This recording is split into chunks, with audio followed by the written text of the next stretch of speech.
नमस्कार मंडळी. आज आपण बघणार आहोत की परीक्षा पे चर्चा 2026 साठी रजिस्ट्रेशन नक्की कसं करायचं. अगदी सोप्या भाषेत स्टेप बाय स्टेप सगळं काही समजून घेऊया. कधी विचार केलाय की थेट पंतप्रधानांना परीक्षेबद्दलचा एखादा प्रश्न विचारायची संधी मिळाली तर काय वाटेल? तर परीक्षा पे चर्चा हीच ती संधी आहे. ओके, तर आज आपण काय काय बघणार आहोत. सगळ्यात आधी परीक्षा पे चर्चा म्हणजे नेमकं काय आहे ते समजून घेऊ. मग रजिस्ट्रेशनची पहिली पायरी कोणती ते पाहू. त्यानंतर विद्यार्थी, शिक्षक आणि पालकसुद्धा यांच्यासाठी रजिस्ट्रेशन कसं करायचं ते बघू. आणि शेवटी सगळं व्यवस्थित सबमिट करून लॉगआउट कसं करायचं हे सुद्धा पाहणार आहोत. चला तर मग सुरू करूया. तर परीक्षा पे चर्चा म्हणजे नक्की काय?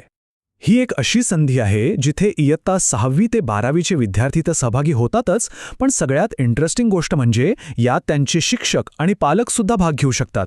म्हणजे सगळ्यांसाठीच हे एक महत्त्वाचं व्यासपीठ आहे. ठीक आहे, तर मग सुरुवात कुठून करायची? अर्थात रजिस्ट्रेशनच्या पहिल्या पायरीपासून, ती म्हणजे यांच्या ऑफिशियल वेबसाईटवर पोहोचायचं कसं. ही प्रोसेस खरं तर खूपच सोपी आहे. बघा, फक्त 3 स्टेप्स आहेत. पहिलं, गुगलवर जाऊन परीक्षा पे चर्चा 2026 असं सर्च करा. दुसरं, जी mygov.in वाली वेबसाईटची लिंक दिसेल तिच्यावर क्लिक करायचं. आणि तिसरं, जर मोबाईलवरून करत असाल तर एक छोटीशी टिप, चांगल्या अनुभवासाठी डेस्कटॉप साईट हा ऑप्शन निवडा, म्हणजे स्क्रीन व्यवस्थित दिसेल. आता एकदा का वेबसाईटवर आलात की तिथे तुम्हाला वेगवेगळे पर्याय दिसतील. म्हणजे कोण रजिस्ट्रेशन करते यावर ते अवलंबून आहे. तुम्ही विद्यार्थी म्हणून स्वतः रजिस्ट्रेशन करू शकता किंवा शिक्षकांमार्फत सुद्धा. शिक्षक स्वतःसाठी करू शकतात आणि पालकही यात सहभागी होऊ शकतात. चला मग, सगळ्यात आधी आपण विद्यार्थ्यांसाठी रजिस्ट्रेशन कसं करायचं ते बघूया. म्हणजे जे विद्यार्थी स्वतःहून भाग घेत आहेत त्यांच्यासाठी काय काय स्टेप्स आहेत ते पाहू. ओके, तर सगळ्यात आधी विद्यार्थी स्वतः हा पर्याय निवडायचा. त्यानंतर तुमचं पूर्ण नाव आणि मोबाईल नंबर टाकायचा आहे. मग OTPच्या मदतीने लॉग इन करा या बटणावर क्लिक करा. तुमच्या मोबाईलवर एक OTP येईल, तो टाकून सबमिट करायचा. झालं तुमचं लॉग इन पूर्ण. एकदा का तुम्ही लॉग इन केलंत की एक फॉर्म ओपन होईल. त्यात तुम्हाला तुमची बेसिक माहिती भरायची आहे, जसं की तुमचं पूर्ण नाव, ईमेल ID असेल तर तो, मोबाईल नंबर तर तुम्ही आधीच दिलेला असेल, तुमचं लिंग, जन्मतारीख, तुम्ही कोणत्या इयत्तेत आहात, तुमचा पत्ता आणि तुमच्या पालकांचं नाव. तुमची वैयक्तिक माहिती भरून झाली की मग पुढे शाळेबद्दल विचारलं जाईल. म्हणजे शाळेचं नाव काय आहे, तुमचं बोर्ड कोणतं आहे, म्हणजे MP बोर्ड, CBSE किंवा स्टेट बोर्ड वगैरे, शाळेचा पूर्ण पत्ता, देश, राज्य, जिल्हा आणि पिनकोड.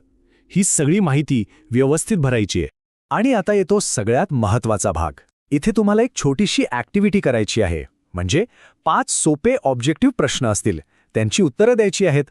आणि ज्यासाठी हे सगळं रजिस्ट्रेशन करतोय तो भाग, म्हणजे पंतप्रधानांसाठी तुमचा प्रश्न, तो इथे लिहायचा आहे.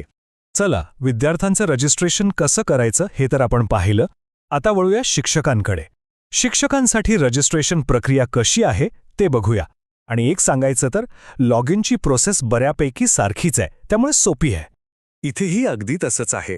आधी शिक्षक हा पर्याय निवडायचा. मग तुमचं पूर्ण नाव आणि मोबाईल नंबर टाकायचा.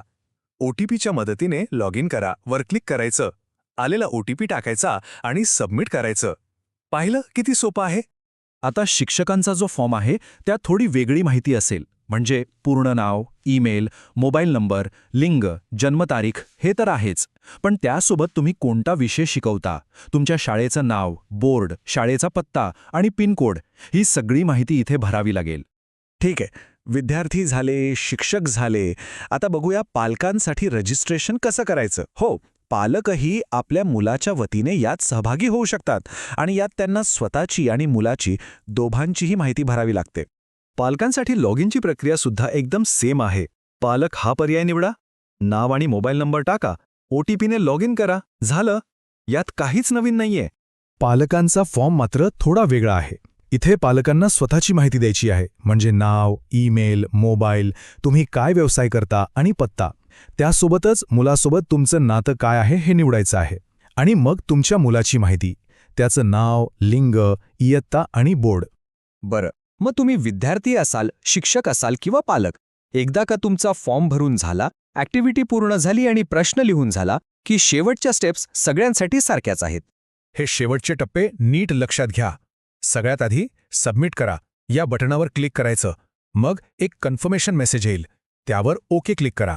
आणि काम झालं असं म्हणून लगेच पेज बंद करू नका. लॉग आउट करणं खूप महत्त्वाचं आहे. त्यासाठी प्रोफाईल आयकॉनवर क्लिक करा आणि लॉग आउट करा हा पर्याय निवडा. मगच तुमची प्रोसेस पूर्ण होईल. आणि बस, तुमचं रजिस्ट्रेशन यशस्वीरित्या पूर्ण झालं. तुम्हाला स्क्रीनवर तसा मेसेज पण दिसेल की your registration is successfully complete. म्हणजे तुमचं काम झालंय. तर आत्ता रजिस्ट्रेशन कसं करायचं हे तर अगदी स्पष्ट झालंय, नाही का? सगळी प्रक्रिया आपण पाहिली. आता खरा प्रश्न हा आहे की तुमचा प्रश्न तयार आहे का? तुम्ही पंतप्रधानांना काय विचारणार आहात? कारण रजिस्ट्रेशन करणं ही तर फक्त पहिली पायरी आहे. खरा प्रवास तर इथून पुढे सुरू होतोय.